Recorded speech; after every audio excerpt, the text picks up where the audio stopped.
your brother is more successful than you. It's another if he lives next door to you and constantly reminds you that he's more successful than you. And Kawhi Leonard's not playing potentially again tonight. And LeBron James is having a ridiculous season. Not ridiculous because it's LeBron. It's because he's in his, 17th year. And he appears to be, I watch him now regularly, the best point guard easily in the sport. And I do think there's some tension in the Clipper building as they got Kawhi not just for June. They wanted to get a buzz, market share, relevance. LeBron has squished all of that. He's just playing out of his gourd. Via the Coward Global Satellite Network, Nick Wright.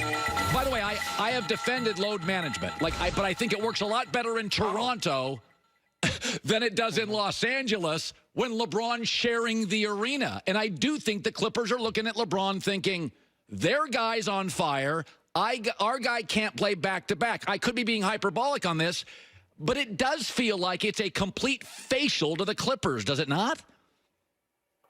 No, this is something you are getting exactly right. Unlike the, if I need one stop, Kawhi. If I need one bucket, Kawhi. That is, of course, if it's every other Tuesday when he's playing.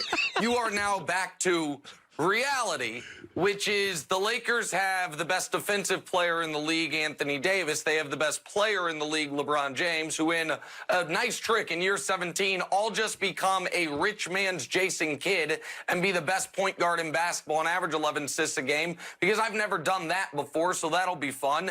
And yeah, of course, the Clippers are anxious. And I think your analogy is spot on about your better, more successful brother. This is why I had to move out of L.A. to New York to get away from you. Couldn't stare at you every damn day.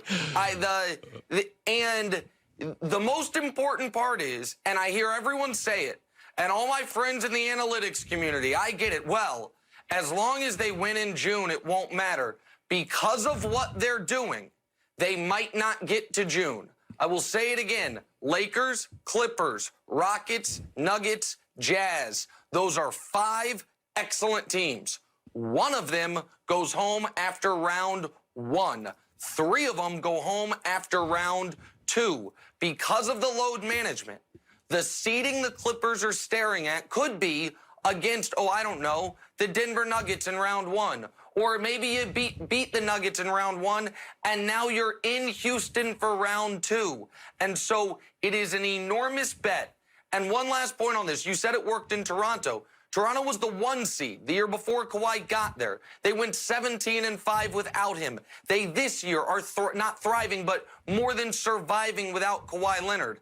That is not the team he has with the Clippers, and the Eastern Conference playoff picture is not the playoff picture they have out west. It's an enormous gamble. It would be in any city in the Western Conference, even more so when LeBron James is reminding the entire world, as has been the case every healthy year since year 3, he's the best player in basketball, and it's not even close. Let me shift to this. Carmelo Anthony came back last night. There's 3 or 4 NBA players I never bought into. Blake Griffin, Derrick Rose, Carmelo Anthony. I'm not denying Hall of Fame level talent. Carmelo will get Hall of Fame votes. He'll get in. That's not an issue. But he was terrible last night. Big shocker. Here's the other thing, though. LeBron James rushes to Twitter last night. Oh, it's so great to have you back. Should be noted, LeBron last 4 or 5 years could have gotten Carmelo on any of his teams. Like LeBron, he's got a bunch of guys last year that couldn't shoot in head cases. He couldn't get Carmelo on his team last year. I could call Nick Wright the greatest. Time. I could call you the greatest friend. You're arguing? I'm arguing that LeBron went phony on Twitter. Oh, if I kept saying, Nick, you are the best. I love Nick Wright. And we had a bunch of openings on FS1, and it was all the guys you compete against.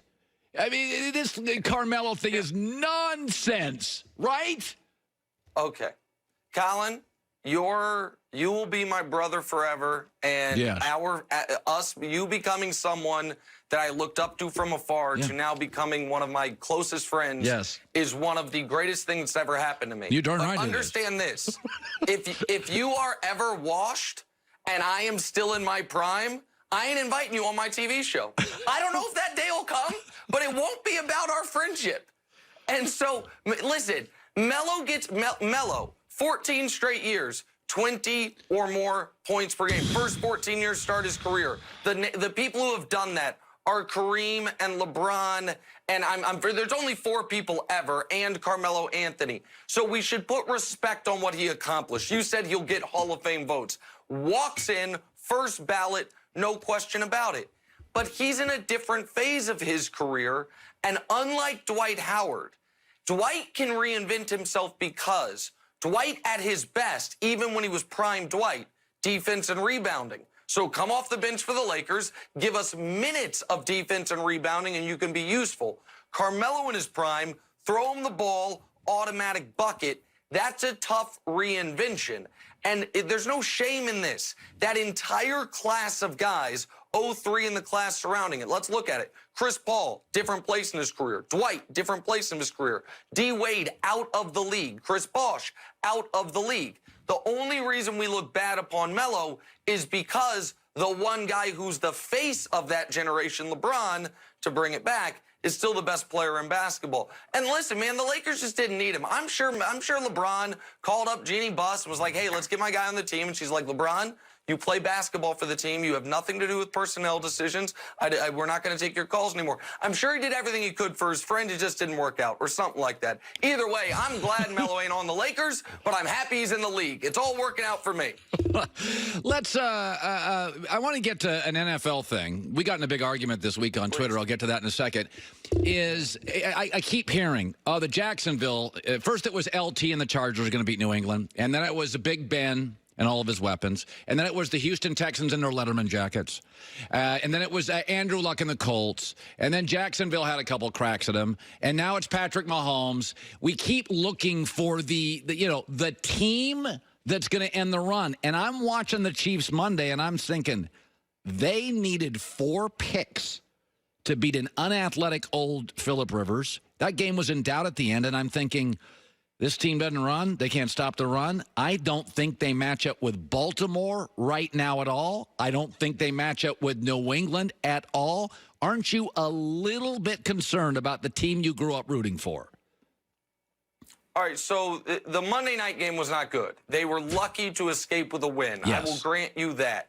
But your argument that we keep looking for the team who will beat New England, my counter would be 2 points. One is New England has never been this vulnerable. The Chiefs may have needed a number of picks to beat the Chargers. The Patriots needed a blocked punt to beat the Bills and needed a touchdown, really the nicest pass thrown all night this Sunday, thrown by a wide receiver because their quarterback is cooked to beat the Eagles. Oh, he's cooked, Colin. You know it. I know it. Everyone knows it. He's cooked. And so we also have direct evidence of the Chiefs playing the Patriots last year and taking a lead in the fourth quarter. Defense couldn't hold it. We have the AFC Championship game where Tom Brady, your golden god, threw an interception to end the game, and D Ford's offsides and whatever. It is what it is. They lost that game. But to act like they are not closer, the Colts with Andrew Luck played them in the playoffs and got annihilated. Phillip Rivers has never beaten him in his entire 15, 16-year career.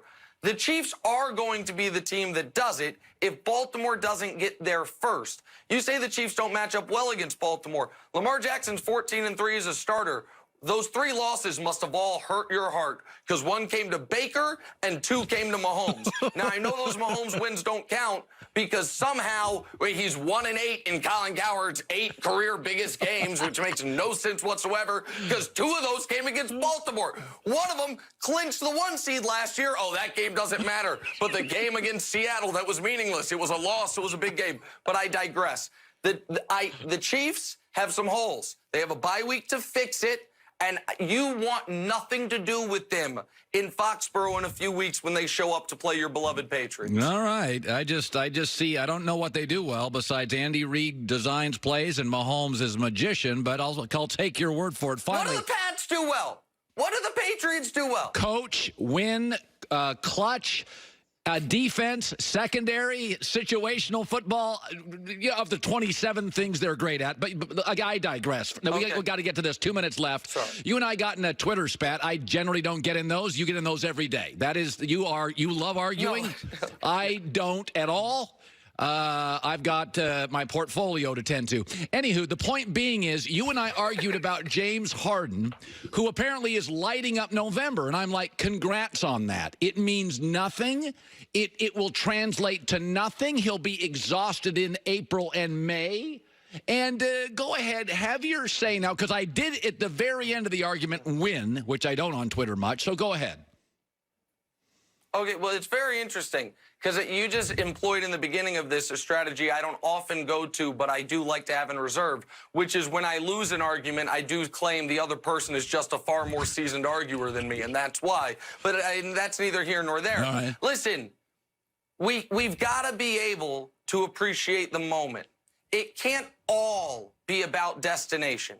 James Harden might average 40 points per game this year. All right. Last year, his team was decimated by injury. He averaged 36 and carried him where they did. The season before, he was league MVP, and they're the only team to threaten the Kevin Durant healthy Golden State Warriors. We're up 15 in Game 7 till it fell apart. And if that means, well, they therefore can't win a title, I just disagree with it. It can't all. I'm really, really enjoying my large adult Slovenian son, Luka Doncic, and what he's doing. They're not going to win the title. Yeah. That doesn't mean we can't enjoy what they're doing. He is scoring like Wilt as a perimeter player. Yeah. Maybe it's ugly and maybe it won't end in a championship, but I can appreciate the journey, not just the final destination. That's the only point I was making before you tapped out of our debate. It's actually a reasonable debate. I will say this about James Harden, and in this world of load management, Harden, you know, I don't think Harden actually has done a great job. He's starting to now defending his position, which is dude plays his you-know-what off every night, and he brings it. And if you bring your son to a game in Houston, James plays, scores 40, and you go home on that drive home with your mom and dad, and it's one of the 5 best nights of your career. And I grew up with downtown Freddie Brown, and he played every night. There is a real value in that. I'm sorry it matters. That's your best argument, not the wilt one you made on Twitter. Oh, thank you. Thank you. Thank you. Okay. All right, I got to go now. It's Nick Wright, first All right, things see ya. first. All right, see you, buddy. And I did tap out. I don't like arguing on